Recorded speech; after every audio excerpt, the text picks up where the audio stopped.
I'm James Adler, 48 Senior Operations Consultant. At least that's what my badge used to say. On a Tuesday morning in April, under the white glare of a town hall projector and the buzz of 200 employees pretending to be excited about change, our new COO announced that I was being replaced. Mark Langley, 35 MBA imported swagger. He spoke in business school italics, transformation, agility, fresh energy. He gestured toward a sleek slide with stock photo smiles and said words I'll remember longer than I remember him. Some of us have been here a very long time, he said, scanning the room. We honor that. But to move fast, we need a younger, more dynamic operations team. The microphone crackled. People shifted in their chairs. My nameplate, James Adler, SR, OPS consultant, still clung to the lip of the stage like a stubborn idea. This is not personal, he added. A universal preface to something that always is. It's structural. He did not invite me to speak. He asked HR to facilitate the transition. I stood, slid my Parker Sonnet, a silver pen my father had given me in 2001, from my breast pocket and set it on the table. Metal on laminate. A syllable. The sound was small, but it traveled. If you've ever been told your years don't count because the calendar flipped, you know the taste. Chalk dust and pennies. Someone clapped. Others followed. The applause washed over me like a scripted rainstorm. I nodded once. I left the room without my pen. I did not look back. The first time I saved this company, it was 2012 when a flood in Thailand wiped out our component supplier and our lead times jumped from 14 weeks to 26. I built a parallel sourcing model in 9 days and brought them down to 11. The second time was 2018, when a trade policy shifted overnight and tariff costs spiked 22% for our top product line. I reconfigured the routing matrix so we took only a 6% hit. The CFO called it a miracle. I called it Tuesday. I'm not a prodigy. I'm a mechanic of systems. Give me broken gears, I'll give you motion. Give me a factory floor that smells like oil and burnt coffee, and I'll tell you where your money leaks. 25 years of doing the boring parts right. Mark arrived with a ring binder of ideas and a hunger for stage lights. He wanted dashboards that sang.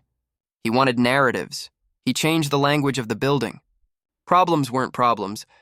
They were opportunities. Mistakes weren't mistakes. They were iterations. People weren't people. They were resources. He was not cruel. He was impatient.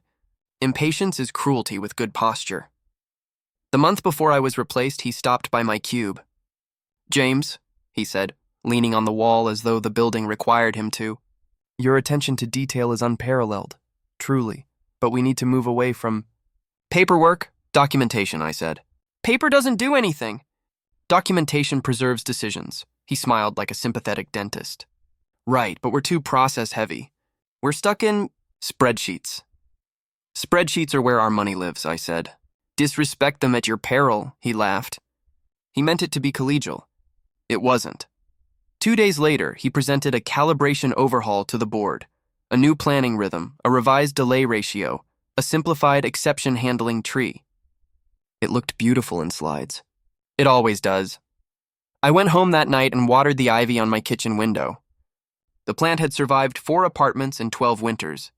My father taught me to keep an ivy alive because it tells the truth. Overwater and it sags. Neglect and it crisps.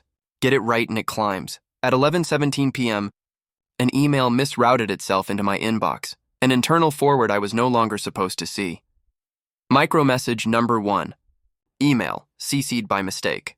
From Mark Langley, HR. Recruiting subject, Ops team refresh James is a relic. We need fresh energy, not another spreadsheet dinosaur. Let's expedite. I read it 3 times. I saved it as a PDF. I printed 1 copy and slid it under the ivy pot. Paper doesn't do anything. Documentation preserves decisions. 10 days after I turned in my badge, my phone buzzed with a number that used to belong to my office. I let it ring once, twice, a third time. I picked up, Mr. Reeves. A man's voice, tight as a wire. Jackson Hollis, Pelion Systems. You were our contact for the Q3 rollout. My ops team can't stabilize the workflow. We're late on 2 milestones. The line is jamming. No one seems to know why. Pelion was our largest client, $18.4 million last year, projected 30% growth. Who's your current contact? I asked. Darren, he said. I heard papers shuffling. Darren Chen, he says the plan changed. But the numbers don't. Nothing matches your previous baselines. What's your current delay ratio? I asked. 1:2, he said. Why? I closed my eyes. In our system, the delay ratio knitted the timing of 4 conveyor lines with the cooling cycle of a resin that acted like a temperamental chef. If you rushed it, it pouted. If you ignored it, it burned. Our ratio, based on 2 years of iterative tuning and 300+ recorded runs, was 0.72. If Pelion was running at 1.2, they were effectively compressing the cooling window and stacking jams like cordwood. I can't advise you, I said. I no longer represent the company. A silence. Could you, off the record, tell me if we're using the wrong number? That's on the record, I said. But yes, it's wrong. He exhaled a noise that contained a curse and a prayer. What should it be? I can't tell you that, I said. But I can tell you this, whatever they changed, they did it to make a slide look cleaner. He swallowed. Would you be willing to consult? Reach out to the board, I said. Ask for an independent review. If they call, I'll answer. After we hung up, I opened my archive. I had not taken anything proprietary. That's a line. But I had every email I'd sent, every presentation I'd built, every model that was my original work, and meticulous notes about the boundaries between them. On my external drive, named Truth because I am sentimental when I'm angry, I had preserved the version histories and metadata of our most sensitive calibrations. 2 days later, a voicemail arrived, micro message number 2. Voicemail, former colleague. Sir, it's Tom. Please don't tell anyone I called. The new team pushed your overhaul live. They bumped the ratio from 0.72 to 1:2 and cut the exception tree from 9 steps to 5 to reduce friction. We're on fire. Shipments are failing at 38%. Darren says to stay the course. We need you. I'm sorry, I played it twice. I sat at my kitchen table and looked at the ivy. One leaf had browned at the tip. I trimmed it. The plant didn't argue. It just adjusted. I hired an attorney. The advice was simple. Don't fight, document. If the board wants your expertise, let them ask. I registered a company, Reeves Systems Consulting, LLC. I bought a domain that sounded like a firm you would trust with your arteries. I scanned the letter my father had sent with the Parker pen in 2001. Use this to sign the things you're proud of. I slid the letter into a clear sleeve and tucked it into my briefcase. I rebuilt my models from scratch, using only public specs and my own methods. I constructed a comparison of 2 universes, the one we had validated, 0.72 delay ratio, 9-step exception handling, 11-week standard lead time, 6.4% scrap, and the one that would inevitably fail, 1.2 delay ratio, 5 steps, variable lead time, lean scrap targets on paper only. I timed myself, 62 hours and 4 days. My wife, Emma, made me eggs at midnight and told me to sleep. You don't have to prove them wrong, she said, sitting across from me in a navy sweater that smelled like rain. I'm not proving, I said. I'm documenting. James, she said. You don't need to win. I don't, I said. I need the truth to speak in a voice they can't ignore. Then make it a choir, she said, and smiled like a solution. I slept 3 hours. I woke with the opening line of a report in my head. Calibrations are promises. Break one, and the whole system keeps the receipt. If you've ever been replaced by someone who thought you were obsolete, I thought, keep watching. Time has a way of auditing arrogance. On Friday, the call came, not from HR, not from Mark, but from the chair of the board's operations committee, a woman who never raised her voice because she never needed to. We're hearing conflicting stories, she said. We need an independent review. Are you available to consult next week? Yes, your rate? $350 an hour. Cap at 200 hours. Send the engagement letter, she said. Use whatever you need. You'll report directly to the committee. I signed the letter with a cheap pen because the Parker still sat on a table I no longer worked at. I would retrieve it when it could return as a witness, not a souvenir. Audits are theater. The best ones are quiet plays with sharp props, timestamps, version histories, change logs. The committee scheduled a full-day review the following Wednesday. The room was a rectangle of leather chairs and water bottles that sweated onto coasters embossed with the company logo. Names felt heavier in that room. They always do when attorneys attend. I arrived in a gray suit and a calm that had cost me sleep.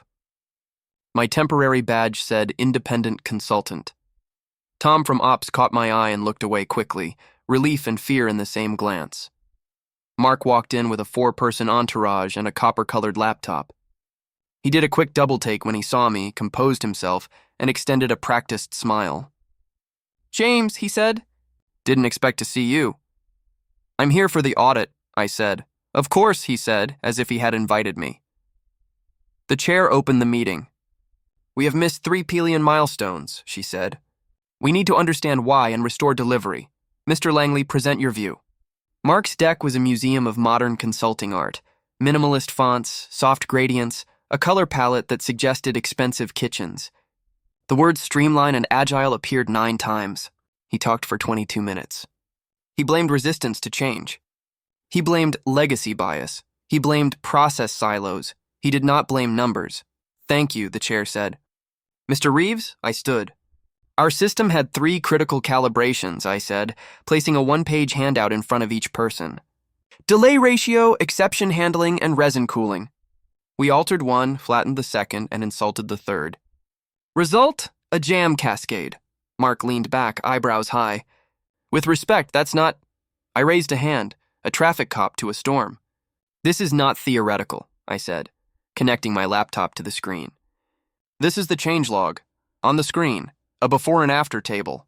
Delay ratio 0.72, 1.20. Change date, May 6th, 9:42 a.m. User, D-Chen, exception. Tree, 9 steps, 5 steps. Change date, May 6th, 10:18 a.m. User, D-Chen, resin cooling buffer, 18 microtenomel. Change date, May 6th, 10:41 a.m. User, D-Chen. I clicked to the next slide. A histogram of clog incidents. April 3, May 19th, June 1st week, 8. The line did not climb. It leapt. "These numbers are cherry-picked," Mark said, cool. "We're in a transition. Variability is expected." "Variability," I said, "is deviation from a mean you understand. This is negligence wearing a suit." A muffled cough at the far end of the table.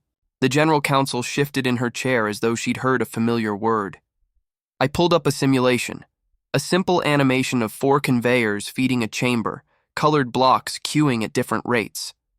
At 0.72, the system breathed, queue, fill, pause, release. At 120, it behaved like a fatalism class. The blocks jammed, the chamber overpressured, the safety valve blew. "Why change the ratio?" the chair asked. Mark smiled the smile of a man who thinks he still owns the air. "To reduce lead time," he said. "And did it?" the chair asked. He looked at Darren. Darren's throat worked. "In the simulation, yes," he said. "What about real life?"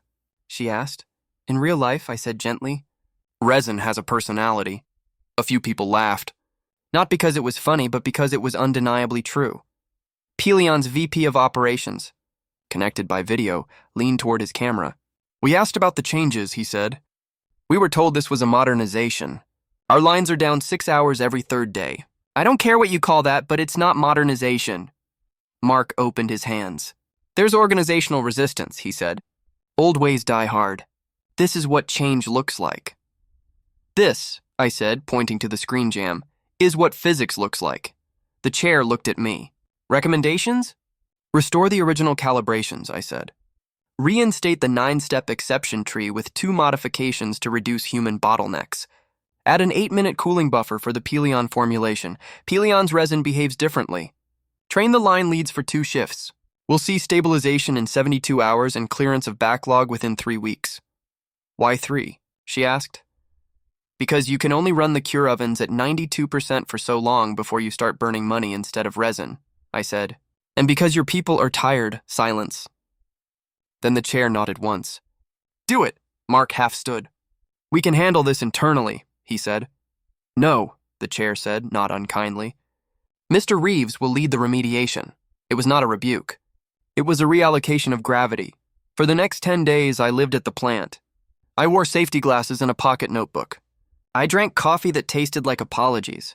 We rolled back changes, retrained leads, resequenced a weld station so a bottleneck became an asset, and returned to 0.72.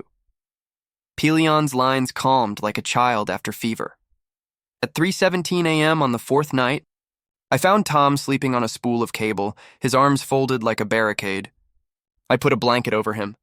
He startled awake, saw me, and pretended he hadn't. "Sir," he said. "Stop calling me sir," I said. "Call me James." "Yes, sir," he said. And we both decided that was good enough. On the 8th day, I sent the board a 2-page memo with 6 charts, 4 bullet lists, and one sentence my father would have called the point, "We didn't become smarter." We remembered how to listen to the work. The board chair replied within 12 minutes. Micro message number 3. Email, Board Operations Committee. Mr. Reeves, the committee is reinstating you as lead consultant for global operations for a period of 12 months, reporting directly to the board. You are authorized to select a cross-functional team and propose structural changes to prevent recurrence. Please send your recommendations by Friday. LD Chair, Operations Committee.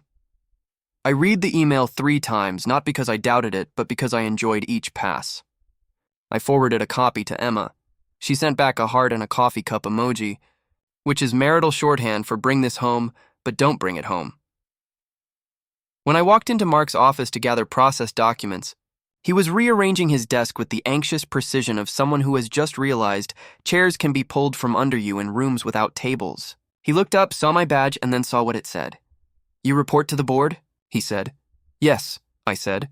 He gestured vaguely at the air, as if to blur our outlines. "We're on the same side," he offered. "We are," I said, and meant it because the side is called working math. "Here's the plan. I'm establishing a small unit that reports directly to the committee. No PowerPoint. Only change logs. You're welcome at the meetings if you want to learn the system we actually run." He smiled with his mouth. His eyes had moved to the middle distance, where men go when they inventory blame. The final test was an external audit scheduled for the end of the quarter, the kind that arrives with clipboards and the calm of people who can shame you with a polite eyebrow. We had 3 weeks.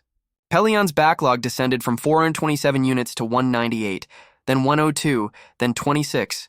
On day 21, the line hit 0. I wrote the number on a post-it and stuck it to the inside of my notebook. 0, the kindest integer. Audit day was a Wednesday bright enough to hurt. We gathered in a conference room that smelled faintly of citrus and nerves. The lead auditor was a woman with a pen you could hear across the room. She and her team toured the floor, interviewed line leads, inspected the cure ovens, and asked gentle, weaponized questions. At 2:45 p.m., we reconvened. "Your documentation is unusually complete," she said, looking at me in that sideways way auditors have perfected, the one that says, "Who are you and why aren't there more of you?" "Thank you," I said. "We believe decisions deserve receipts," she nodded. "Your change management process prior to May was exemplary. The May changes introduced risk without appropriate validation." Mark shifted in his seat. The chair of the operations committee glanced at him, then back at the auditor. "However," the auditor continued, "your remediation was timely. Pelion's line metrics are now stable. Scrap has returned to 6.3%. Lead time is 11.2 weeks, trending to 10.7. Your exception tree is robust. We have one recommendation. Formalize the calibration sign-off process with engineering signatories, not just management." "That will be done," the chair said. The auditor capped her pen. "This is the cleanest corrective action file I've seen in 20 years, she said. "Congratulations. In the world of audits, that sentence is fireworks." Someone exhaled a laugh that sounded like a prayer loosening its tie. Tom swallowed tears and pretended it was a cough. Mark stood. "I'd like to clarify that the initial changes were part of a broader strategy." The chair raised a hand, as I had done to Weather, and Mark obeyed a physics older than corporate rank. "Thank you, Mr. Langley," she said. "We're moving forward." Later that afternoon, an HR memo arrived. Couched in neutralities, Mark would be transitioning to a strategic advisory role for 3 months, then pursuing opportunities. I did not cheer. "You don't celebrate gravity?" I walked down the hallway to the room where it had begun. The town hall stage was empty now, the projector screen rolled up like a white flag. On the table where they had placed my professional obituary, something still lay heavy and patient. The Parker. I picked it up. It hadn't moved because it didn't have to. People had moved around it. I rolled it in my fingers. The metal was cool, as if it had been saving its temperature for me.